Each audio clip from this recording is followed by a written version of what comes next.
വിശുദ്ധ പത്രോസിൻ്റെ പിൻഗാമിയായി 267ാമത് മാർപ്പാപ്പയായി ആരാണ് ഇനി വരിക? ലോകത്തിൻ്റെ ക്രൈസ്തവർക്കപ്പുറത്ത് അല്ലെങ്കിൽ ആഗോള കത്തോലിക്ക സഭയ്ക്കപ്പുറത്തേക്ക് ഒരു ലോക നേതാവിനായി പ്രതീക്ഷിച്ചിരിക്കുകയാണ് ഈ ലോകത്തിലുള്ള എല്ലാവരും, ലോകരാജ്യങ്ങളും ഉൾപ്പെടെ. ഫ്രാൻസിസ് പാപ്പ പങ്കുവച്ചിട്ട് പോയ, ജീവിതം കൊണ്ട് പറഞ്ഞു വച്ചിട്ട് പോയ ചില അനുഭവങ്ങളും നേർക്കാഴ്ചകളും നമ്മുടെ മുമ്പിൽ നിൽക്കുമ്പോൾ തികച്ചും ഫ്രാൻസിസ് പാപ്പയേക്കാൾ അധികമായിട്ട് ലോക ക്രമത്തിൽ ഇടപെടുന്ന ഒരു പാപ്പയ്ക്കായുള്ള കാത്തിരിപ്പാണ് എല്ലാവരും നടത്തുന്നത്. ഈ 7-ാം തീയതി ആരംഭിക്കുന്ന കോൺക്ലേവിലേക്കാണ് ആഗോള കത്തോലിക്ക സഭയുടെയും ഈ ലോകത്തിൻ്റെയും ശ്രദ്ധ മുഴുവനും. ഈ വിഷയങ്ങളാണ്, കോൺക്ലേവ് സംബന്ധിച്ച വിഷയങ്ങളാണ് ഇന്നത്തെ നിലപാടിൽ നമ്മൾ സംസാരിക്കുന്നത്. ഞാൻ ലിയോപോൾ, എന്നോടൊപ്പം ഉള്ളത് ജോൺ റോബിൻ. ഏവർക്കും സ്വാഗതം. ജോൺ റോബിൻ, ലോകം മുഴുവൻ കാത്തിരിക്കുകയാണ് പുതിയ പാപ്പയുടെ ആ വരവിന് വേണ്ടി. നമുക്കറിയാം, ജോൺ പോൾ രണ്ടാമൻ മാർപ്പാപ്പയായാലും ബെനഡിക്റ്റ് 16 മാർപ്പാപ്പ, ഫ്രാൻസിസ് മാർപ്പാപ്പയൊക്കെ അതിലേറ്റവും കൂടുതൽ ഫ്രാൻസിസ് മാർപ്പാപ്പയായിരിക്കുമെന്നാണ് എനിക്ക് തോന്നുന്നത്. ഈ ലോകത്ത് വരുത്തിയ ഒരു ഇമ്പാക്റ്റ് അത് ക്രൈസ്തവനെന്നോ കത്തോലിക്കനെന്നോ ഒന്നുമല്ല, എല്ലാ ജനങ്ങൾക്കും സ്വീകാര്യനായിരുന്നു എന്ന് വേണം നമുക്ക് പറയാനായിട്ട് സാധിക്കുന്നത്. പാപ്പമാരുടെ ചരിത്രമെടുത്താൽ തന്നെ പല പാപ്പന്മാരും ആ കാലഘട്ടത്തിനനുസരിച്ച് പ്രവർത്തിച്ചവരാണ്, ആ കാലഘട്ടത്തിന് യോജ്യമായ രീതിയിൽ പ്രവർത്തിച്ചവരാണ്.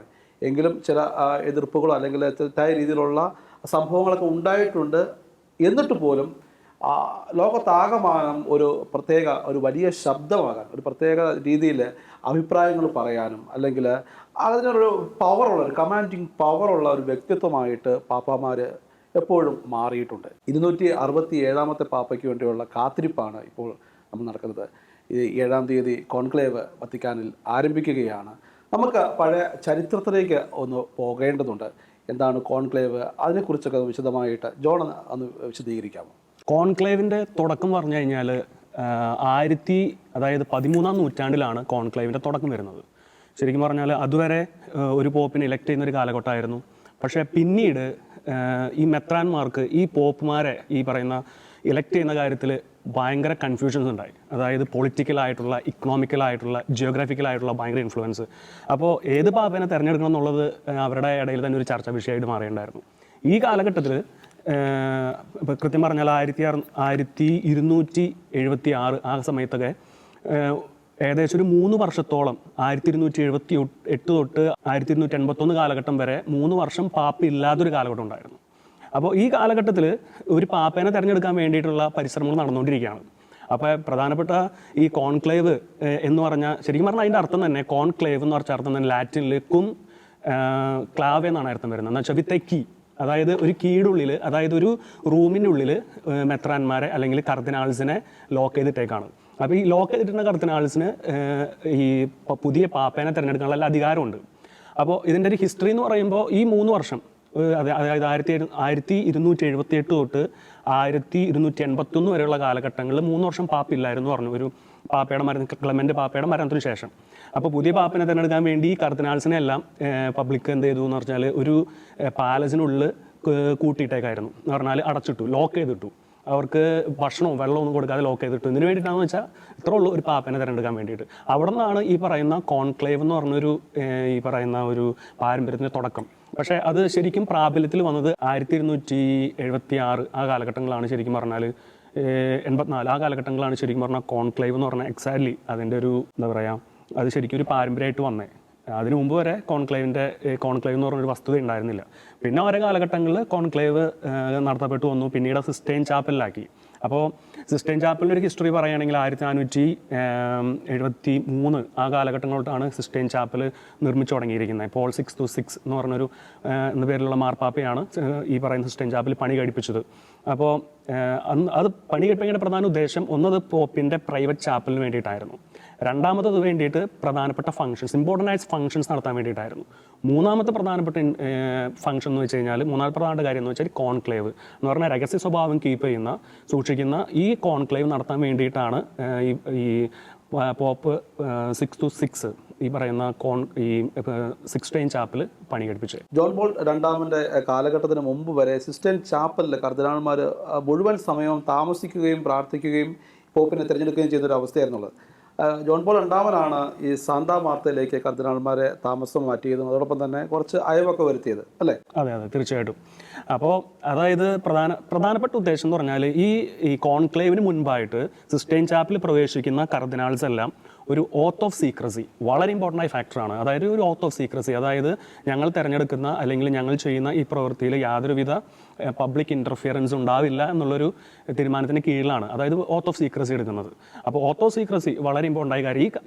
ഈ കർദിനാൾസ് മാത്രമല്ല എടുക്കുന്നത്, ആ സമയത്ത് വത്തിക്കാനിൽ ഫുഡ് സെർവ് ചെയ്യുന്ന ഈ പാചകക്കാരൻ പോലും ഈ ഓത്ത് ഓഫ് സീക്രസി എടുക്കുന്നത്. സ്പെഷ്യൽ ഓത്ത് ഓഫ് സീക്രസി എന്ന് പറഞ്ഞൊരു ഭാഗം എടുക്കുന്നുണ്ട്. അപ്പോൾ അത്ര വലിയ സീക്രസിയുടെ കാര്യം, അതായത് കർദിനാൾ പങ്കെടുക്കുന്ന കർദിനാൾസ് എല്ലാവരും ഏകദേശം ഈ പ്രാവശ്യം 130 ചില്ലാൻ കർദിനാൾസ് ഉണ്ടെന്ന് പറയപ്പെടും, 132 കർദിനാൾസ് ഉണ്ട്. അപ്പോൾ പങ്കെടുക്കുന്ന കർദിനാൾസ് മുഴുവൻ ഈ പറയുന്ന പരിശുദ്ധാത്മാവിൻ്റെ പ്രചോദനത്താൽ മാത്രം പുതിയ പോപ്പിനെ തിരഞ്ഞെടുക്കാൻ വേണ്ടിയിട്ടാണ്. യാതൊരു പബ്ലിക് ഇൻ്റർഫിയറൻസ്, അതായത് പൊളിറ്റിക്കലായിട്ടോ എക്കണോമിക്കലായിട്ടോ ജിയോഗ്രഫിക്കലായിട്ടുള്ള ഇൻ്റർഫിയറൻസ് ഇല്ലാതെ തിരഞ്ഞെടുക്കാൻ വേണ്ടിയിട്ടാണ് ഇത് ഈ പറയുന്ന ഓത്തോ സീക്രസി വെച്ചിരിക്കുന്നത്. അപ്പോൾ ഈ ഓത്തോ സീക്രസിയിൽ പറയുന്ന വേറൊരു കാര്യം എന്ന് വെച്ച് കഴിഞ്ഞാൽ ഈ പറയുന്ന ഇലക്ട്രോണിക് ഉപകരണങ്ങൾ ഉപയോഗിക്കാൻ പറ്റില്ല, പ്രത്യേകിച്ച് ഫോണ്. ഈ പബ്ലിക്കായിട്ടുള്ള യാതൊരു സംസർഗവും ഉണ്ടാകാൻ പാടില്ല എന്നുള്ളതാണ്. അപ്പോൾ ഒരു പക്ഷേ ആ സമയത്ത് ജാമേഴ്സ് പോലെയുള്ള ഇലക്ട്രോണിക് ഉപകരണങ്ങൾ വെക്കാൻ ഉണ്ടാവാതിരിക്കാം, പോസിബിലിറ്റി ഉണ്ട്. അതുപോലെ തന്നെ വത്തിക്കാൻ ഗാർഡ്സ്, സ്വിസ് ഗാർഡ്സ് ഒക്കെ ഈ സമയത്ത് പബ്ലിക്കിനെല്ലാം പറയുന്ന ലോക്ക് ചെയ്യുന്ന അല്ലെങ്കിൽ ഇപ്പം വരാതിരിക്കാൻ വേണ്ടി പല സംവിധാനങ്ങളും ഒരുക്കും ആ ഈ പറയുന്ന കോൺക്ലേവിൻ്റെ സമയത്തൊക്കെ. അപ്പോൾ കോൺക്ലേവ് ഒരുപക്ഷെ ഈ പറയുന്ന കർദിനാൾസ് എല്ലാം ഭക്ഷണം കൊടുക്കുന്നത് ഈ കോൺക്ലേവിൻ്റെ സമയത്താണ് കൊടുക്കുന്നത്, സിസ്റ്റൈൻ ചാപ്പലിലാണ് കൊടുക്കുന്നത്. പക്ഷെ അവർ തൻ്റെ ഉറങ്ങാൻ വേണ്ടിയിട്ടോ മറ്റുള്ള കാര്യങ്ങൾക്കൊക്കെ വേണ്ടിയിട്ട് സാന്താ മാർത്ത എന്നുള്ള ഈ വത്തിക്കാൻ്റെ അടുത്തുള്ള അഡ്ജസ്റ്റൻ്റ് ആയിട്ടുള്ള ഈ പറയുന്ന ഒരു ഹൗസിലേക്കാണ് പോകുന്നത്. ഇതാണ് ഈ സിസ്റ്റൈൻ ചാപ്പലും ഈ കോൺക്ലേവും തമ്മിലൊരു ബന്ധം. പിന്നെ ഈ കോൺക്ലേവിൻ്റെ ഒരു ഹിസ്റ്ററി എന്ന് പറയുകയാണെങ്കിൽ ഞാൻ നേരത്തെ പറഞ്ഞ പോലെ 1573 തുടങ്ങിയ ഈ പണി 81 കോൺസെൻട്രേറ്റ് ചെയ്ത് സിക്സ്റ്റോസ് മാർപ്പാപ്പ അതിന് സമർപ്പിക്കുന്നത്, പ്രൈവറ്റ് ചാപ്പലായിട്ടും അതുപോലെ തന്നെ കോൺക്ലേവിനൊക്കെ വേണ്ടിയിട്ട്. അപ്പോൾ ഇതിൻ്റെ ഹിസ്റ്ററി എന്ന് വെച്ചാൽ വളരെ രസകരമാണ്. കാരണം എന്ന് വെച്ച് കഴിഞ്ഞാൽ കുറേ നവോത്ഥാന ശൈലിയിലുള്ള റിനൈൻസ് ആർട്ടിസ്റ്റിക് ആയിട്ടുള്ള വളരെ എലമെൻറ്റ്സ് ഈ പറയുന്ന സിസ്റ്റൈൻ ചാപ്പലുണ്ട്. അതാണ് സത്യം പറഞ്ഞാൽ ഒരു ആർട്ട് ഗാലറിയിൽ ഒരു സക്രാരി എന്ന് വേണമെങ്കിൽ പറയാം. അതന്നെ, മൈക്കലാഞ്ചലോയുടെ വലിയ വിഷ്വൽസ് ഒക്കെ എന്ന് പറഞ്ഞാൽ കരാവിരുദ്ധമൊക്കെ വളരെ തെളിഞ്ഞ് കാണാൻ പറ്റും. പ്രത്യേകിച്ച് സീലിംഗിൽ കാണപ്പെടുന്നത് ജനേസിസ്, ഉൽപ്പത്തിയുടെ ഈ പറയുന്ന ദൃശ്യാവിഷ്കാരമാണ്. പാപം വഴി മനുഷ്യൻ യാതൻ തോട്ടത്തിൽ നിന്ന് പുറത്താക്കപ്പെടുന്നു, മനുഷ്യൻ്റെ സൃഷ്ടി, ഹവ്വയുടെ സൃഷ്ടി, അതുപോലെ തന്നെ ഇരുട്ടും വെളിച്ചവും ദൈവം സെപ്പറേറ്റ് ചെയ്യുന്നത് കാര്യങ്ങൾ, അങ്ങനെ കുറച്ച് വിവരണങ്ങളാണ് ഈ പറയുന്ന സീലിംഗിൽ പറയുന്നത്. അതുപോലെ തന്നെ ഈ പറയുന്ന സിസ്റ്റൈൻ ചാപ്പലിൽ 3 വാൾസ് ഉണ്ട്, northern walls, eastern walls, southern walls എന്ന് പറയും. ഈ നോർത്തേൺ വാൾസും സദേൺ വാൾസും ഇത് രണ്ടും വേറെ കലാകാരന്മാരുടെ ആണെങ്കിലും ഈസ്റ്റേൺ വാൾസ്, അത് ഓൾട്ടറിൻ്റെ ഭാഗത്തുള്ള വാൾസ് ആണ് ഈസ്റ്റേൺ വാൾസ്. ഈ ഈസ്റ്റേൺ വാൾസിലാണ് നമ്മുടെ മൈക്കലാഞ്ചലോ തൻ്റെ ആർട്ടിസ്റ്റിക് തൻ്റെ കരവിരുദ്ധ വേറെ പ്രവർത്തിച്ചിരിക്കുന്നത്. അത് ഇപ്പോൾ 3-ാമൻ മാർപ്പായുടെ കാലത്താണ് ഈ പറയുന്ന ഓൾട്ടറിൽ ഈസ്റ്റേൺ വാൾസിൽ ഈശോയുടെ അന്ത്യവിധിയാണ്, യേശുക്രിസ്തു വീണ്ടും വരുന്നു, അന്ത്യവിധി, അതാണ് ചിത്രീകരിച്ചിരിക്കുന്നത്. ആ സീലിംഗിൽ ചെയ്തിരിക്കുന്നത് ജൂലിയസ് 2-ാമൻ മാർപ്പാപ്പയുടെ കാലത്താണ് ഈ പറയുന്ന സീലിംഗിൽ ചിത്രീകരിച്ചിരിക്കുന്നത്. അതേസമയം സദേൺ വോൾസ് ഉണ്ട്, പിന്നെ നോർത്തേൺ വോൾസ് ഉണ്ട്. അപ്പോൾ ഓരോ വോൾസിനും അതിൻ്റെതായ പ്രത്യേകതകൾ. ഈ പറയുന്ന മോശയുടെ കമാൻഡ്മെൻറ്റ്സ്, യേശുവിൻ്റെ ബാപ്റ്റിസം, അതുപോലെ തന്നെ ഈശോയുടെ ടെംപ്റ്റേഷൻസ്, അതൊക്കെ ചിത്രീകരിച്ചിരിക്കുന്നത് നോർത്തേൺ സദേൺ വോൾസിലാണ്. അപ്പോൾ വളരെ ആർട്ടിസ്റ്റിക് ആണ്. അതുപോലെ തന്നെ ഈ കുറച്ച് നാൾക്ക് മുമ്പല്ല ഒരു 20-ാം നൂറ്റാണ്ടിലാണെന്ന് തോന്നുന്നു, ഈ ജാപ്പനീസ് കമ്പനികൾ അതുപോലെ തന്നെ ഇതുപോലെയുള്ള കമ്പനികളൊക്കെ ഇവ റെനോവേഷന് വേണ്ടി എടുത്തിരുന്നു. അതായത് മൈക്കലാഞ്ചലോ ചില വർക്കുകളൊക്കെ, പെയിൻറ്റിംഗ് ഒക്കെ ചിലതൊക്കെ ഇങ്ങനെ കേടായി പോയിട്ടൊക്കെ വർക്ക് ചെയ്യാൻ വേണ്ടി എടുത്തിട്ടുണ്ടായിരുന്നു. അന്ന് കാലഘട്ടത്തിൽ മൈക്കലാഞ്ചലോ ഒക്കെ പെയിൻറ്റ് ചെയ്ത കാലഘട്ടത്തിൽ ഇതൊക്കെ കുറേയൊക്കെ കോൺട്രവേഴ്സി ഒക്കെ ഉണ്ടായിരുന്നു. കാരണം എന്ന് വെച്ചാൽ കുറേ ചിത്രങ്ങളൊക്കെ ന്യൂഡിറ്റി പ്രദർശിപ്പിക്കുന്നതായിരുന്നു. അപ്പോൾ ഈ ന്യൂഡിറ്റി ഒക്കെ ഇല്ലാതാക്കാൻ വേണ്ടി പിന്നീട് വന്ന കാലഘട്ടത്തിലെ കലാകാരന്മാരൊക്കെ അവിടെ അത്തീലകളൊക്കെ വരച്ച് ക്രിയേറ്റ് ചെയ്ത് കുറച്ചുകൂടി ഭംഗിയാക്കി മനോഹരമാക്കാൻ വെച്ചിട്ടുണ്ടായിരുന്നു. അപ്പോൾ അത്ര മനോഹരമാണ് ഈ സിസ്റ്റൈൻ ചാപ്പൽ. ശരിക്കും അറിയാം, ഇവിടെ കുറേ വിവാദങ്ങളൊക്കെ അത് സംബന്ധിച്ചുണ്ടായിരുന്നു. വത്തിക്കാനിലെ സെന്റ് പീറ്റേഴ്സ് ബസിലിക്കയിൽ കൃഷ്ണൻ്റെ ചിത്രം ഉണ്ടെന്ന് വരെ ഉള്ള വിവാദങ്ങൾ ഇവിടെ ഉയർന്നതാണ് അല്ലേ? നമുക്ക് റോബിനിലേക്ക് പോകാം. റോബിൻ, മാർപ്പാപ്പയുടെ തിരഞ്ഞെടുപ്പ് എന്ന് വെച്ചാൽ നമ്മൾ ആദ്യം പറഞ്ഞതുപോലെ തന്നെ ലോകം മുഴുവൻ ഉറ്റുനോക്കുന്ന ഒരു തിരഞ്ഞെടുപ്പാണ്. ലോകത്ത് സംസാരിക്കാൻ പറ്റുന്ന ഒരു വ്യക്തിത്വത്തിൻ്റെ ഒരു കടന്നുവരവിന് വേണ്ടിയുള്ള കാത്തിരിപ്പാണ്. പരിശുദ്ധാത്മാവിൻ്റെ ഒരു പ്രവർത്തനം ഇതിലുണ്ടാകുമെന്ന് എല്ലാവരും വിശ്വസിക്കുന്നു. ബെനഡിക്ട് 16 മാർപ്പാപ്പ പറഞ്ഞ പോലെ പരിശുദ്ധാത്മാവ് നേരിട്ട് തിരഞ്ഞെടുക്കുന്നതല്ല, പരിശുദ്ധാത്മാവ് അതിനുള്ള കഴിവ് കർദിനാൾമാർക്ക് കൊടുക്കുന്നു, സ്വാതന്ത്ര്യം കൊടുക്കുന്നു, അവരെ കൊണ്ട് അത് ചെയ്യിക്കുന്നു എന്ന് ബെനഡിക്റ്റ് 16 മാർപ്പാപ്പ വളരെ വ്യക്തമായി അതിനെക്കുറിച്ച് പറഞ്ഞിട്ടുണ്ട്. നമുക്ക് ബാഹ്യ സ്വാധീനങ്ങളെക്കുറിച്ച് ഈ ഒരു കാലഘട്ടത്തിൽ നമുക്കറിയാം, പോപ്പ് എന്ന് പറയുന്നത് ക്രൈസ്തവരുടെ മാത്രം അല്ലെങ്കിൽ കത്തോലിക്കരുടെ മാത്രം ഒരു നേതാവല്ല, ആത്മീയ നേതാവല്ല, ലോകം മുഴുവൻ ആദരിക്കുന്ന ഒരു ലോക നേതാവ് കൂടിയാണ്. അപ്പോൾ ഈ ബാഹ്യമായിട്ടുള്ളൊരു സ്വാധീനം ഉണ്ടാകാനുള്ള ചാൻസ് ഉണ്ട്, ഇതിനു മുമ്പ് ഉണ്ടായിട്ടുണ്ടോ? എന്താണ് അതിനെക്കുറിച്ച് പറയാനുള്ളത്?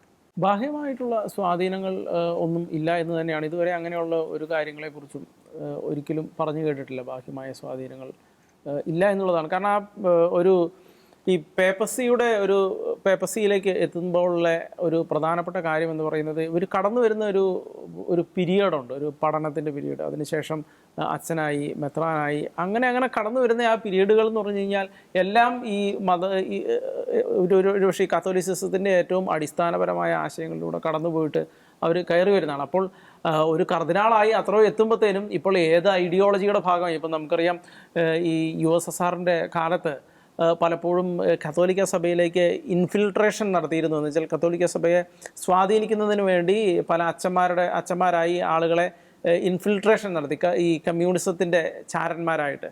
അങ്ങനെയൊക്കെയുള്ള സാഹചര്യങ്ങളൊക്കെ ഉണ്ടായിരുന്നു എന്നുള്ള ചരിത്രങ്ങളുണ്ട്. പക്ഷേ എങ്കിൽ പോലും ഈ പടികളെല്ലാം കടന്ന് മേളിലേക്ക് ഈ ഒരു ക്രിസ്തുവിനോട് ചേർന്ന് നിന്ന് പോകുമ്പോഴത്തേനും ഏകദേശം അങ്ങനെയുള്ള ഒരു സ്വാധീനത്തിലേക്ക് എത്തില്ല എന്നുള്ളത് തന്നെയാണ്. അങ്ങനെയുള്ള ചരിത്രങ്ങൾ പഴയ കാലങ്ങളിൽ പലപ്പോഴും ഇത് മിസ്യൂസ് ചെയ്ത അവസരങ്ങൾ ഉണ്ടായിട്ടുണ്ട് എങ്കിലും ഈ പിന്നീടുള്ള കാലഘട്ടങ്ങളിൽ അങ്ങനെ ഉണ്ടായിട്ടില്ല എന്നുള്ളത് തന്നെയാണ് സഭയുടെ ചരിത്രം എന്ന് പറയുന്നത്. പിന്നെ ഈ പേപ്പസിയുടെ ഒരു സ്വാധീനം, ഇപ്പം നമ്മൾ കോൺക്ലേവ് എല്ലാം നടക്കുകയാണ്. ഇപ്പോൾ ഏറ്റവും വിവാദപരമായി നിൽക്കുന്നത് ഡൊണാൾഡ് ട്രംപ് മാർപ്പാപ്പയുടെ കിരീടമൊക്കെ വെച്ച് ഇരിക്കുന്ന ഒരു ചിത്രം. എനിക്ക് പോപ്പാകാൻ ആഗ്രഹമുണ്ട് എന്നൊക്കെ പറഞ്ഞിരിക്കുന്ന ചിത്രമൊക്കെ വളരെ വിവാദം. പക്ഷേ ഈ പേപ്പസിയുടെ ഒരു സ്വാധീനം എന്ന് പറയുന്നത് ലോക ചരിത്രത്തിൽ വളരെ വലിയ സ്വാധീനമാണ്. ഇപ്പോൾ ഏത് അവസ്ഥയിലൂടെ പോവുകയാണെങ്കിൽ പോലും പേപ്പൽ ഒരു ഡയമെൻഷനിൽ അവിടെ നിന്ന് എന്ത് പറയുന്നു എന്നുള്ളത് ലോകം മുഴുവൻ കാതോർക്കുന്ന ഒരു കാര്യമാണ് എന്നുള്ളതാണ്. ഇപ്പോൾ കഴിഞ്ഞ കാലഘട്ടം ഇപ്പോൾ ഈ ഡൊണാൾഡ് ട്രംപ് ഈ കിരീടമൊക്കെ വെച്ചിരിക്കുന്നത് കാണുമ്പോൾ നമ്മൾ ഓർത്തു പോകുന്നത് നെപ്പോളിയൻ ബോണപ്പാർട്ടിൻ്റെ കാലഘട്ടത്തിലാണ്. നെപ്പോളിയൻ ബോണപ്പാർട്ടിൻ്റെ ആ സമയത്ത് നെപ്പോളിയൻ, എനിക്ക് തോന്നുന്നു പയസ് 6 അന്നത്തെ മാർപ്പാപ്പയെ അദ്ദേഹം ഈ റോമിലേക്ക് എത്തുകയും റോം കീഴടക്കുകയും വത്തിക്കാൻ കീഴടക്കുകയും അതിനുശേഷം മാർപ്പാപ്പയെ കിഡ്നാപ്പ് ചെയ്യുന്ന സാഹചര്യം ഉണ്ടായി. അതിനുശേഷം പിന്നീട് വന്ന പയസ് 7 മാർപ്പാപ്പ ഏകദേശം 1800 പയസ് 7 മാർപ്പാപ്പ അദ്ദേഹം പിന്നീട് ഈ നെപ്പോളിയൻ്റെ ഏറ്റവും വലിയ ആഗ്രഹമായിരുന്നു ഈ സഭയെ ഞാൻ നിയന്ത്രിക്കണം, ഞാൻ ചക്രവർത്തിയാകണമെന്നുള്ളത്. അപ്പോൾ അതിനു വേണ്ടിയിട്ട് മാർപ്പാപ്പയോട് ആവശ്യപ്പെടുകയും മാർപ്പാപ്പ സമ്മതിക്കാതിരിക്കുകയും ചെയ്യുന്നൊരു സാഹചര്യം ഉണ്ടായി. അപ്പോൾ പിന്നെയും റോമിലെത്തുകയും ഈ പയസ് 7 മാർപ്പാപ്പയെ അദ്ദേഹം കിഡ്നാപ്പ് ചെയ്യുന്ന സാഹചര്യമുണ്ട്. പക്ഷേ അതിന് മുന്നേ ഒരു സമയത്ത് ഇദ്ദേഹം ഈ പയസ് 7 മാർപ്പാപ്പ ഫ്രാൻസിൽ ചെല്ലുന്ന സമയത്ത് നെപ്പോളിയൻ ഈ മാർപ്പാപ്പയെ ഒന്ന് അവഹേളിക്കാൻ വേണ്ടിയിട്ട് മാർപ്പാപ്പയുടെ കയ്യിലിരുന്ന കിരീടം എടുത്ത് സ്വന്തം തലയിൽ വെക്കുന്ന ഒരു സാഹചര്യം ഉണ്ടായി. ഇപ്പോൾ ഡൊണാൾഡ് ട്രംപ് കിരീടം വെച്ചിരിക്കുന്ന ഇത് കാണുമ്പോൾ അന്ന് നെപ്പോളിയൻ, ഇന്ന് നമുക്കറിയാം അമേരിക്കൻ പ്രസിഡന്റ് എന്ന് പറഞ്ഞു കഴിഞ്ഞാൽ ലോകത്തെ ഏറ്റവും സ്വാധീനമുള്ള ഒരു നേതാവാണ്. പക്ഷേ അദ്ദേഹം പോലും പറയുന്നു എനിക്ക് മാർപ്പാപ്പയായിട്ട് ആകാൻ താല്പര്യമുണ്ട് എന്ന് പറയും. പക്ഷേ ആ മാർപ്പാപ്പ ഒരു രീതിയിൽ പറഞ്ഞാൽ ചർച്ച് എന്ന് പറയുന്നത് ഈ കാത്തോലിക് ചർച്ച് എന്ന് പറയുന്ന ആ institution, the oldest institution in the world, ഏറ്റവും ഓൾഡസ്റ്റ് ആയിട്ടുള്ള ഇൻസ്റ്റിറ്റ്യൂഷനാണ്. ആ ഇൻസ്റ്റിറ്റ്യൂഷൻ്റെ തലവൻ എന്ന് പറയുന്നതിന് അതുപോലെ അധികാരമുണ്ട് എന്നുള്ളത്. ഇപ്പം ഏറ്റവും നിസ്സാരം നമുക്ക് പറയാൻ കഴിയുന്ന 2009 ബറാക് ഒബാമ അമേരിക്കൻ പ്രസിഡന്റ് വത്തിക്കാനിൽ വന്ന് മാർപ്പാപ്പയെ കാണാൻ വന്നപ്പോൾ അന്ന് ഈ ബറാക് ഒബാമ ചർച്ച നടത്തിയ വിഷയങ്ങളെക്കുറിച്ച് നമ്മൾ ഒന്ന് നോക്കുകയാണെങ്കിൽ നമുക്ക് പോപ്പിൻ്റെ പ്രാധാന്യം എന്താണ് ലോകത്തിൽ എന്നുള്ളത് മനസ്സിലാക്കാൻ കഴിയും. എന്ന് വെച്ചാൽ അന്ന് മിഡിൽ ഈസ്റ്റിനെ കുറിച്ച് ചർച്ച ചെയ്യുന്നു. മിഡിൽ ഈസ്റ്റ് പീസ്, സമാധാനം എങ്ങനെ കൊണ്ടുവരണം, അതുപോലെ തന്നെ എങ്ങനെ ആംസ് റിഡക്ഷൻ, എങ്ങനെ നമുക്ക് ഈ ആയുധങ്ങളുടെ വ്യാപാരം എങ്ങനെ കുറയ്ക്കണം, അതുപോലെ തന്നെ ഈ ബയോ വെപ്പൺസ് അതിനെക്കുറിച്ചുള്ള ചർച്ചകൾ, പിന്നെ അതുപോലെ തന്നെ തുർക്കിക്ക് യുയിൽ യൂറോപ്യൻ യൂണിയനിൽ അംഗത്വം കൊടുക്കണമോ എന്നുള്ളതിനെ സംബന്ധിച്ചുള്ള ചർച്ചകൾ. എന്ന് വെച്ചാൽ ഓർത്ത് നോക്കുക, അത്ര ഗ്ലോബൽ ആയിട്ടുള്ള, അതുപോലെ തന്നെ എൻവയോൺമെന്റൽ ഇഷ്യൂസ്, ഇങ്ങനെയുള്ള ഗ്ലോബൽ ആയിട്ടുള്ള വലിയ ഇഷ്യൂസ് ആണ് മാർപ്പാപ്പയായിട്ട് ചർച്ച ചെയ്യാൻ വരുന്നത്. അപ്പോൾ എന്തുകൊണ്ട് അമേരിക്കൻ പ്രസിഡന്റ് വന്ന് അങ്ങനെ ചർച്ച നടത്തുന്നു എന്ന് ചോദിക്കുമ്പോഴാണ് പേപ്പസിയുടെ പ്രാധാന്യം എത്രത്തോളം ഉണ്ട് ലോകത്തിലെ. അതും ഇത് പുറത്ത് വന്നത് എപ്പോഴാണെന്ന് ചോദിച്ചു കഴിഞ്ഞാൽ ഈ വിക്കിലീക്സിന്റെ ആ ലീക്ക് ഉണ്ടായ സമയത്ത് ഉണ്ടായ ഈ വത്തിക്കാനും മറ്റേ അമേരിക്കയും തമ്മിലുണ്ടായ കമ്മ്യൂണിക്കേഷന്റെ ഭാഗമായിട്ടാണ് ഇതൊക്കെ പുറത്തു വരുന്നത്. ഓർക്കും അന്നേരം എത്രത്തോളം പ്രാധാന്യത്തോടെയാണ് അമേരിക്കയൊക്കെ വത്തിക്കാനെ പേപ്പസിയെ കാണുന്നത്. അതിനുശേഷം വത്തിക്കാനും അതുപോലെ തന്നെ അമേരിക്കയായിട്ട് ഒരു മ്യൂച്വൽ അണ്ടർസ്റ്റാൻഡിങ്ങിൽ എത്തുകയാണ്. യുണൈറ്റഡ് നേഷൻസിൽ എത്തുമ്പോൾ ഈ ക്ലോണിങ്, ഹ്യൂമൻ ക്ലോണിങ്ങിനെ കുറിച്ച്, അപ്പോൾ അതിൻ്റെ ഒരു മോറൽ സൈഡ് വത്തിക്കാൻ യുണൈറ്റഡ് സ്റ്റേറ്റ്സിൽ അതിനെക്കുറിച്ച് പ്രതിപാദിക്കും. അപ്പോൾ അതിൻ്റെ സയൻറ്റിഫിക് ആയിട്ടുള്ള കാര്യങ്ങളെക്കുറിച്ച് അമേരിക്ക, യുണൈറ്റഡ് സ്റ്റേറ്റ്സ്, അത് ബുഷിൻ്റെ കാലഘട്ടത്തിലാണ്. അപ്പോൾ ഓർക്കുക, അത്രത്തോളം മ്യൂച്വൽ അണ്ടർസ്റ്റാൻഡിങ് വത്തിക്കാനുമായിട്ട് അമേരിക്ക അടക്കമുള്ള രാജ്യങ്ങൾ ഉണ്ടാക്കണമെന്നുണ്ടെങ്കിൽ എത്രത്തോളം പ്രാധാന്യം പേപ്പസിക്ക് ഉണ്ട്, എത്രത്തോളം സ്വാധീനം ഉണ്ട് എന്നുള്ളത്. അതുപോലെ തന്നെ അമേരിക്കയുടെ ഏറ്റവും വലിയ തലവേദനയായിരുന്നു ക്യൂബയുടെ ഇഷ്യൂ ഒക്കെ ജോൺ പോൾ രണ്ടാമൻ മാർപ്പാപ്പ ഇടപെട്ടാണ് ഇല്ലാതാക്കി കൊടുക്കുന്നത്. അതിനുശേഷം പിന്നെ അതിനൊക്കെ മുന്നേ നമുക്കറിയാം കമ്മ്യൂണിസത്തിൻ്റെ കാലഘട്ടത്തിൽ ലോകം മുഴുവൻ USSRന് മുന്നിൽ വിറച്ചു നിന്ന കാലഘട്ടത്തിൽ, കമ്മ്യൂണിസത്തെ ഒരിക്കലും തകർക്കാൻ കഴിയില്ല എന്ന് വിചാരിച്ചിരുന്ന കാലഘട്ടത്തിൽ പോളണ്ടിൽ ചെന്നിട്ട് അവിടുന്ന് ജോൺ പോൾ രണ്ടാമൻ മാർപ്പാപ്പയാണ് തുടക്കമിടുന്നത് കമ്മ്യൂണിസത്തിന്റെ തകർച്ചയ്ക്ക്. അതിനു മുന്നേ ജോൺ എഫ് കെന്നഡി പോയിട്ട് ഈ USSRനെ കൊണ്ട് തലവേദന ഉണ്ടായിച്ചിട്ട് ജോൺ എഫ് കെന്നഡി പോയി വെച്ചിട്ട് ഇതുപോലെ തന്നെ മാർപ്പാപ്പയുടെ അടുത്താണ് ചെല്ലുന്നത്.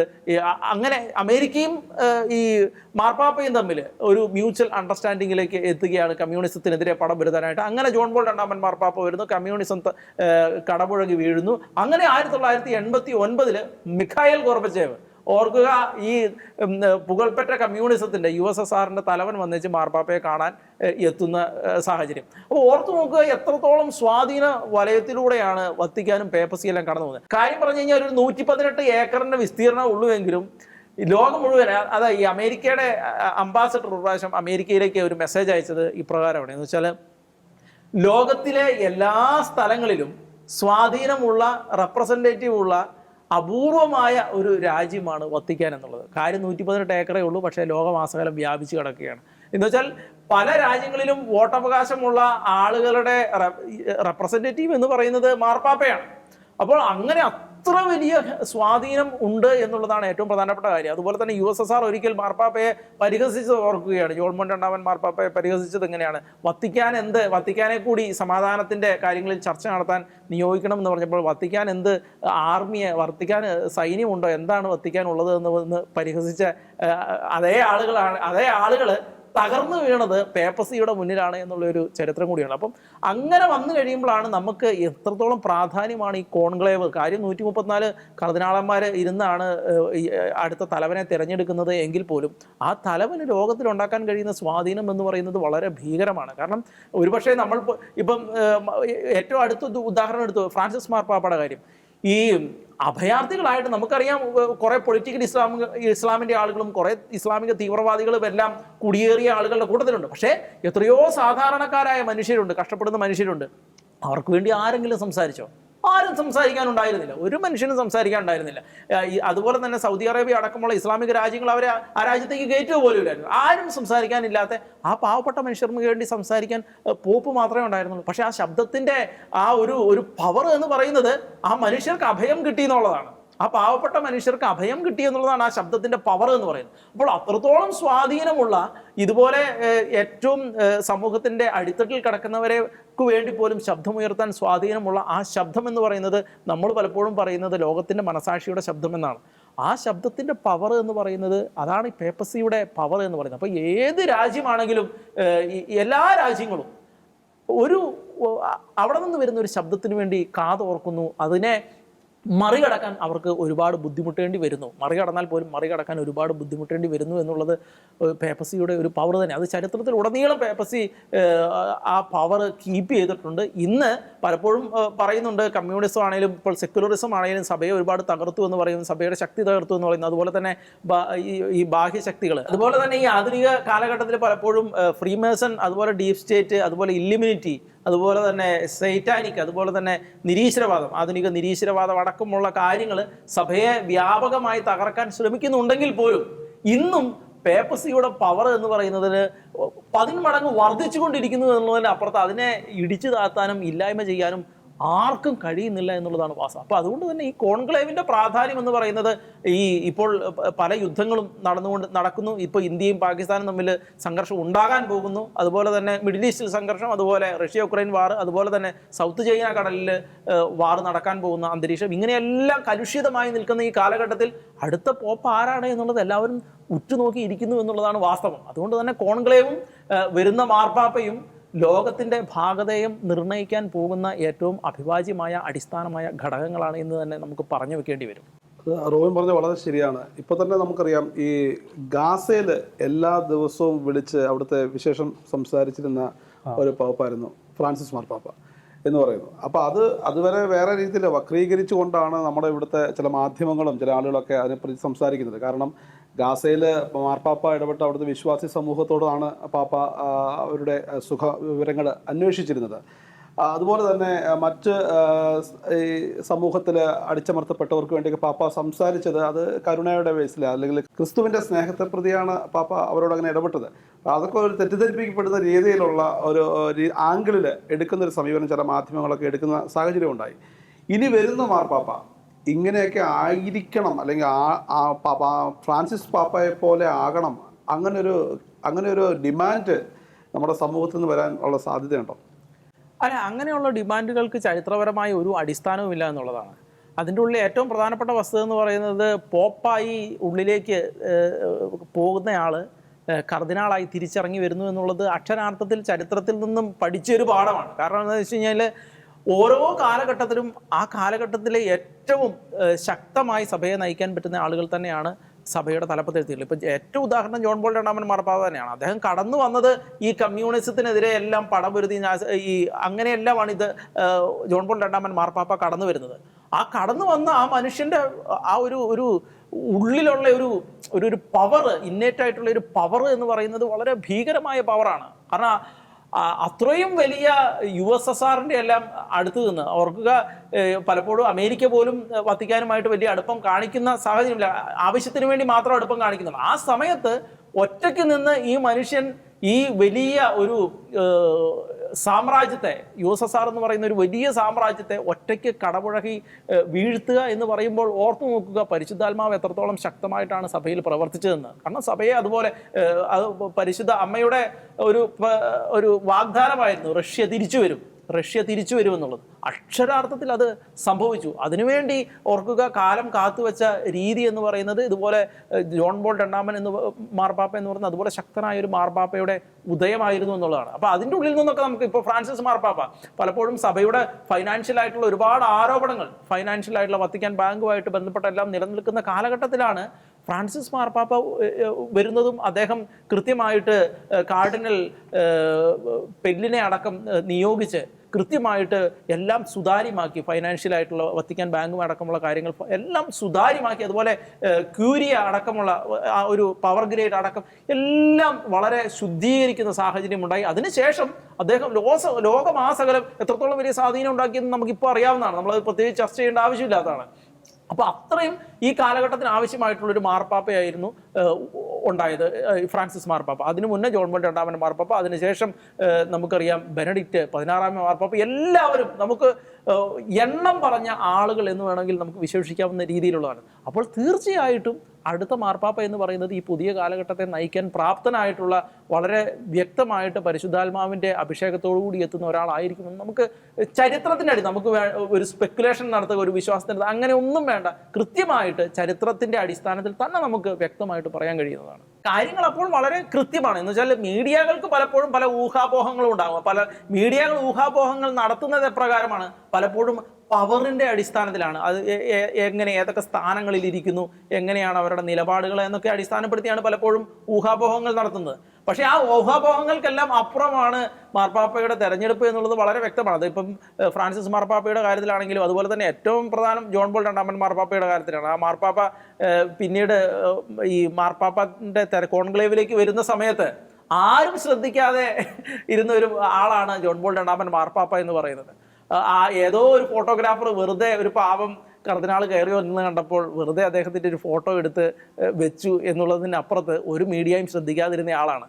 ആ ആളാണ് മാർപ്പാപ്പയായി വരികയും ലോകത്തെ മുഴുവൻ മാറ്റിമറിക്കുകയും ചെയ്ത ഒരു വ്യക്തിത്വം എന്നുള്ളതിൽ നിന്നാണ് നമുക്ക് പലപ്പോഴും ഈ ഊഹാപോഹങ്ങളെ ഏത് അടിസ്ഥാനത്തിൽ, മാധ്യമങ്ങളുടെ ഊഹാപോഹങ്ങളെ ഏത് അടിസ്ഥാനത്തിൽ എടുക്കണമെന്ന് നമ്മളെ പഠിപ്പിക്കുന്നത് പലപ്പോഴും. ഇന്നത്തെ ഈ കാലഘട്ടം എന്ന് പറഞ്ഞാൽ വളരെ വിചിത്രമായൊരു കാലഘട്ടമാണ്. എല്ലാവിധ ലൈംഗിക അരാജകത്വങ്ങളും ലോകത്തുണ്ട്, നടമാടുന്നുണ്ട്. പ്രത്യേകിച്ച് സെയിം സെക്സ് തുടങ്ങിയിട്ടുള്ള ഇതിൽ പ്രത്യേകിച്ച് യാതൊരു ഫലപ്രാപ്തിയില്ലാത്തൊരു പ്രവൃത്തിയാണ് സെയിം സെക്സ്. ഇതുൾപ്പെടെ സകലവിധ പറയുന്ന ഡെത്ത് കൾച്ചറിൻ്റെ ആവിർഭാവം, ജോൺ പോൾ സെക്കൻഡ് രണ്ടാമൻ മാർപ്പാപ്പ തന്നെയാണ് ഈ ഡെത്ത് കൾച്ചർ എന്നുള്ളൊരു ടൈമിനെ കുറച്ചും കൂടിയും എംഫസൈസ് ചെയ്തിരിക്കുന്നത്. മരണസംസ്കാരത്തിൻ്റെ ഈ കാലഘട്ടത്തിൽ ഈ നമുക്കറിയാലോ, ഇപ്പോൾ തന്നെ ധാരാളം യുദ്ധങ്ങൾ നടക്കുന്ന യുദ്ധത്തിന് സാധ്യതയുള്ള വളരെ പ്രക്ഷുബ്ധമായ ഒരു കാലാവസ്ഥയാണ്. അപ്പോൾ ഈ അവസരത്തിൽ ഒരു ശക്തനായ, ഒരു ധീരനായ പത്രോസിൻ്റെ പിൻഗാമി ഉണ്ടാവുക എന്നുള്ളത് സഭയ്ക്ക് വളരെ ഇമ്പോർട്ടൻ്റ് ആയ കാലഘട്ടമാണ്. ഒരു പക്ഷേ പല പ്രൊഫസീസും പല പ്രവചനങ്ങളും പറയുന്നത് ഇനി വരുന്നൊരു കാലഘട്ടം, ഒരു 2025 തൊട്ടുള്ളൊരു കാലഘട്ടം ഒരു പക്ഷേ വളരെയധികം അപ്പോസ്റ്റസി എന്ന് പറഞ്ഞാൽ വിശ്വാസ ത്യാഗങ്ങളുടെ കാലഘട്ടമായിരിക്കാൻ പോസിബിലിറ്റി ഉണ്ടെന്ന് പറയുന്നത്. അതുപോലെ തന്നെ വലിയൊരു ക്രിസ്ത്യൻ വിശ്വാസത്തിലുള്ള കോൺഫ്ലിക്റ്റ്, കൺഫ്യൂഷൻസ്, അതുപോലെ തന്നെ കൊടിയ പീഡനങ്ങൾ. ഇപ്പോൾ തന്നെ നമുക്കറിയാം ധാരാളം ക്രൈസ്തവ പീഡനങ്ങൾ നമ്മുടെ രാജ്യത്തുണ്ട്. പലരും പല ന്യൂസും പുറത്തു വിടുന്നില്ല എന്നുള്ളൂ. പാകിസ്ഥാന്, നൈജീരിയയിലാണ് ഏറ്റവും കൂടുതൽ ഇപ്പോൾ കാണപ്പെടുന്നത്. അതുപോലെ ലോകത്തിന് മിക്കടങ്ങി യൂറോപ്യൻ കൺട്രീസിൽ അത് വളരെ കൂടിക്കൊണ്ടിരിക്കുകയാണ്. യേശു ക്രിസ്തു എന്ന് പരസ്യമായിട്ട് പ്രഖ്യാപിക്കാൻ പോലും ജനം മടിക്കുന്നുണ്ട്. എന്ന് പറഞ്ഞാൽ യഥാർത്ഥ ക്രൈസ്തവർ പോലും പബ്ലിക്കായിട്ട് പറയുമ്പോൾ അവരെ ജനങ്ങൾ കല്ലെറിയുക, അല്ലെങ്കിൽ അവിശ്വാസികൾ വന്ന് കല്ലെറിയുക, അല്ലെങ്കിൽ അങ്ങനെയുള്ള സംസ്കാരത്തിൽ അങ്ങനെയുള്ളൊരു കാലഘട്ടത്തിലൂടെ പോയിക്കൊണ്ടിരിക്കുകയാണ്. ഈ കാലഘട്ടത്തിൽ വിശ്വാസം സംരക്ഷിക്കേണ്ട വലിയൊരു ഇടയൻ കത്തോലിക്ക സഭയിൽ വരേണ്ട ആവശ്യമുണ്ട്. അപ്പോൾ ഫ്രാൻസിസ് പാപ്പയുടെ കാലഘട്ടത്തിൽ ഫ്രാൻസിസ് പാപ്പ തന്നെയായിരുന്നു ഉചിതമായ വ്യക്തി. കാരണം ഒരു കരുണ കാണിക്കേണ്ട കാലഘട്ടത്തിലാണ് ഫ്രാൻസിസ് പാപ്പ ജീവിച്ചിരുന്നത്. അപ്പോൾ ഈ സകല വ്യക്തികളോടും, അത് ഈ സെയിം സെക്സ് എന്നുള്ളൊരു LGBTQI എന്നുള്ളൊരു ചിന്താഗതി ഉയർത്തിപ്പിടിക്കുന്ന ആൾക്കാരോടായിക്കോട്ടെ, കരുണ എന്നുള്ളൊരു മനോഭാവമായിരുന്നു. കാരണം ദൈവം കാരുണ്യവാനാണ്, അവരോട് പോലും ദൈവം കാരുണ്യമാണ്, വെറുക്കപ്പെടേണ്ടവരല്ല. അതാണ് പ്രധാനമായിട്ട് പാപ്പ ഉദ്ദേശിച്ചത്. അല്ലാതെ സെയിം സെക്സ് എന്നുള്ള മാരേജ് ആശീർവദിച്ച് അത് ദൈവം എസ്റ്റാബ്ലിഷ് ചെയ്ത് അങ്ങനത്തെ ഒരു ചിന്താഗതിയല്ല. പക്ഷേ അവർ പോലും കരുണ കാണിക്കണം എന്നുള്ളൊരു ചിന്താഗതി പുലർത്തിയ ഫ്രാൻസിസ് പാപ്പായുടെ കാലഘട്ടം വളരെ അത്യാവശ്യമായിരുന്നു. മനുഷ്യന് കരുണ എന്താണെന്ന് ഇപ്പോൾ ഈ നമുക്കറിയാമല്ലോ. ഇപ്പോൾ പാവങ്ങളുടെ പാപ്പ എന്നാണ് ഫ്രാൻസിസ് പാപ്പനെ ഒരു പക്ഷേ വിശേഷിപ്പിക്കാൻ പറ്റുക. അതായത് മരണത്തിൻ്റെ സമയത്ത് പാപ്പയുടെ കോഫിൻ, അതായത് മൃതദേഹം വഹിച്ചുകൊണ്ടിരിക്കുന്ന മഞ്ച ചുമന്നത് അവസാനമായിട്ട് കൈകളിൽ എന്ത് ചെയ്ത് തിരഞ്ഞെടുക്കപ്പെട്ട കുറച്ച് പാവപ്പെട്ട ആൾക്കാരാണ്. അത് ഫ്രാൻസിസ് പാപ്പയുടെ ആവശ്യപ്രകാരമാണ് അങ്ങനെ ചെയ്തിരിക്കുന്നത്. അതുപോലെ ഈ ഇടയ്ക്കായിട്ട് ഈ 2 ദിവസമായിട്ട് വന്നൊരു ന്യൂസാണ്. അതായത് ഫ്രാൻസിസ് പാപ്പ സഞ്ചരിച്ചിരുന്ന പേപ്പൽ, അതായത് പോപ്പ് മൊബൈൽ എന്ന് പറഞ്ഞാൽ മൊബൈൽ പോപ്പ് വാഹനം, തുറസായിട്ടൊരു പാപ്പ ഇങ്ങനെ സാധാരണ വീതികളോട് പോയിക്കൊണ്ടിരിക്കുമ്പോൾ ജനങ്ങളെ കൈകാട്ടിയൊക്കെ ഉപയോഗിക്കേണ്ടിരിക്കുന്ന ആ തുറന്നിരിക്കുന്ന ആ ഒരു വാഹനം ഈ ഗാസയിലെ കുഞ്ഞുങ്ങൾക്ക് വേണ്ടിയിട്ട് മാർപ്പാപ്പ കൊടുത്തിരിക്കുകയാണ്. എന്ന് വെച്ചാൽ അതിൻ്റെ പ്രധാന ഉദ്ദേശം എന്ന് പറഞ്ഞാൽ ഏകദേശം ഒരു 10 മില്യണിലധികം കുട്ടികൾ, ഗാസയിലെ കുട്ടികൾ ഡിസ്പ്ലേസ്ഡ് ആയിപ്പോയി യുദ്ധം മൂലം. എങ്ങനെയാണ് ഡിസ്പ്ലേസ്ഡ് ആയി പോയേ? അതായത് ഗാസയിലുള്ള തീവ്രവാദികളുടെ, ഹമാസ് എന്നറിയപ്പെടുന്ന തീവ്രവാദികളുടെ ആക്രമണം മൂലം, അവരുടെ അധികാര ദുർവിനിയോഗം മൂലം, അവരുണ്ടാക്കിയ യുദ്ധം മൂലം ഈ പറയുന്ന അവിടെയുള്ള ആൾക്കാർക്കാണ് ബുദ്ധിമുട്ട് വന്നിരിക്കുന്നത്. സാധാരണക്കാർക്കാണ് ബുദ്ധിമുട്ട് വന്നിരിക്കുന്നത്. സാധാരണക്കാരൻ ഇവർ സപ്പോർട്ട് ചെയ്യുന്നില്ലായിരിക്കും, പക്ഷേ ഏറ്റവും കൂടുതൽ ദുരിതം അനുഭവിക്കുന്നവരാണ്. അപ്പോൾ വിശന്നൊട്ടിയ വയറുകൾക്ക് മുമ്പിൽ, വേദനിക്കുന്ന ഹൃദയങ്ങൾക്ക് മുമ്പിൽ, ചെറിയ പിള്ളേരാണ് ഓർക്കണം. അപ്പോൾ ഇവർക്ക് വേണ്ടിയിട്ട് പാപ്പയുടെ തൻ്റെ സ്വന്തമായിട്ട് ഉപയോഗിച്ചിരുന്ന വാഹനം കൊടുക്കുകയാണ്. ഇതിന് വേണ്ടിയിട്ട് മൊബൈൽ യൂട്ടിലിറ്റി വേണ്ടിയിട്ട്, അതായത് ഹെൽത്ത് കെയറിന് വേണ്ടിയിട്ട്. അതൊരു വളരെ ചെറുതായിരിക്കാം, പക്ഷേ it is A token of love, A token of affection, token of care എന്നൊക്കെ വേണമെങ്കിൽ പറയാൻ പറ്റും. അപ്പോൾ ഈ ഒരു കാലഘട്ടത്തിൽ അങ്ങനെ ഫ്രാൻസിസ് പാപ്പയോടുള്ള സ്നേഹം, ദൈവം സ്നേഹമാണ്, ദൈവം കരുണയാണ് എന്ന് ലോകത്തിന് മുമ്പ് വിളിച്ചോതുന്ന ഒരു പാപ്പ അല്ലെങ്കിൽ വലിയ ഇടയൻ വേണ്ടിയിരുന്നു, തീർച്ചയായിട്ടും വേണ്ടിയിരുന്നു. അപ്പോൾ അതിന് വേണ്ടിയുള്ള ദൈവത്തിൻ്റെ കരുണ വർഷിച്ചത് മാർപ്പാപ്പയുടെ കരങ്ങളോടെയാണെന്ന് വേണമെങ്കിൽ പറയാൻ സാധിക്കും. അപ്പോൾ ഇനി വരുന്ന ഒരു കാലഘട്ടത്തിൽ അത് കൂടുതലും എന്താ പറയുക, കൂടുതലും സഹനശക്തിയുള്ള, കൂടുതലും വിശ്വാസികൾക്ക് ധൈര്യം പകരുന്ന അപ്പോസ്റ്റസി, ഞാൻ നേരത്തെ പറഞ്ഞല്ലോ, അപ്പോസ്റ്റസി വിശ്വാസ ത്യാഗങ്ങളുടെ സമയത്തും വിശ്വാസികളെ ക്രിസ്തുവിലേക്ക് ആനയിക്കാൻ തക്ക ചാലകശക്തിയുള്ള മാർപ്പാപ്പയാണ് ലോകത്തിന് വരേണ്ടത്. പക്ഷെ ഒരുപക്ഷെ ഈ പറയുന്ന മാധ്യമങ്ങൾ പറയുന്നതും ഈ കുറേ പ്രവചനങ്ങൾ ഇങ്ങനെ മനുഷ്യൻ നോക്കുന്നുണ്ട്. നോത്രദാമസ് പ്രവചനം, സെൻറ്റ് മലാക്കിയുടെ പ്രവചനം, അങ്ങനെ കുറേ പ്രവചനങ്ങളൊക്കെ പറയുന്നുണ്ട്. അപ്പോൾ ആ പ്രവചനങ്ങളുള്ളൊരു മാർപ്പാപ്പ ആവുന്നതിനേക്കാൾ ഉപരി കാലഘട്ടത്തിനനുസൃതമായൊരു മാർപ്പാപ്പയാണ് വരുന്നത്. പരിശുദ്ധാത്മാവാണ് തിരഞ്ഞെടുക്കുന്നത്. പരിശുദ്ധാത്മാവിന് ജ്ഞാനത്താലാണ് ഒരു വോട്ട് ചെയ്യുന്നത്. ഓരോ കാലഘട്ടത്തിൽ അങ്ങനെ തന്നെയായിരുന്നു. ഇപ്പോഴും അതിനനുസരിച്ച് പാപ്പയെ കിട്ടുമെന്ന് നമുക്ക് വിശ്വസിക്കാം, പ്രതീക്ഷിക്കാം. തീർച്ചയായും. ഈ വരുന്ന 7-ാം തീയതി നടക്കുന്ന കോൺക്ലേവിലേക്കാണ് ലോകത്തിൻ്റെ മുഴുവൻ ശ്രദ്ധയുമായിരിക്കുന്നത്. വത്തിക്കാനിലെ സെന്റ് പീറ്റേഴ്സ് ബസിലിക്കയുടെ ജാലകത്തിൽ നിന്ന് സീനിയർ കർഡിനാൾ ഡീക്കൻ ഹബിമൂസ് പാപ്പാം എന്ന് പറയുമ്പോൾ ഇതാ നമുക്കൊരു പാപ്പയെ ലഭിച്ചിരിക്കുന്നു. അത് ലോകത്തിന് മുഴുവൻ സന്തോഷപ്രദദായകമായിട്ടുള്ളൊരു നിമിഷമായിട്ടുള്ള അതിനുവേണ്ടി കാത്തിരിക്കുന്ന ഒരു സമയത്തിലേക്കാണ് നമ്മൾ കടന്നു പോകുന്നത്. ഈ ലോകത്തിന് അനുയോജ്യമായ രീതിയിൽ പരിശുദ്ധാത്മാവ് പ്രവർത്തിക്കും എന്ന ഉറപ്പാണ്, വിശ്വാസമാണ് ഓരോ വിശ്വാസികൾക്കും ഉള്ളത്. അത് അങ്ങനെയായി തീരുമെന്ന് തന്നെയാണ് നമ്മുടെ വിശ്വാസവും. പരിശുദ്ധാത്മാവിൻ്റെ പ്രവർത്തനം ഈ പാപ്പാ തിരഞ്ഞെടുപ്പിൽ ഉടനീളം നടക്കുമെന്ന് തന്നെയാണ് എല്ലാവരും പ്രതീക്ഷിക്കുന്നതും പ്രാർത്ഥിക്കുന്നതും. നമുക്ക് ആവശ്യവും അതുതന്നെയാണ്. പരിശുദ്ധാത്മാവിൻ്റെ പ്രവർത്തനം തീർച്ചയായും ഈ കാലഘട്ടത്തിനനുസരിച്ചുള്ള ഒരു പിതാവിനെ, ഒരു ആത്മീയ നേതാവിനെ, ഒരു ലോക നേതാവിനെ ലോകത്തേക്ക് ഉയർത്തിക്കൊണ്ടുവരും എന്ന വിശ്വാസത്തോടെ ആ നിലപാട് തന്നെ പങ്കുവെച്ചുകൊണ്ട് ഇന്നത്തെ നിലപാട് പ്രോഗ്രാം ഇവിടെ അവസാനിപ്പിക്കുകയാണ്. എല്ലാ പ്രേക്ഷകർക്കും നന്ദി, നമസ്കാരം.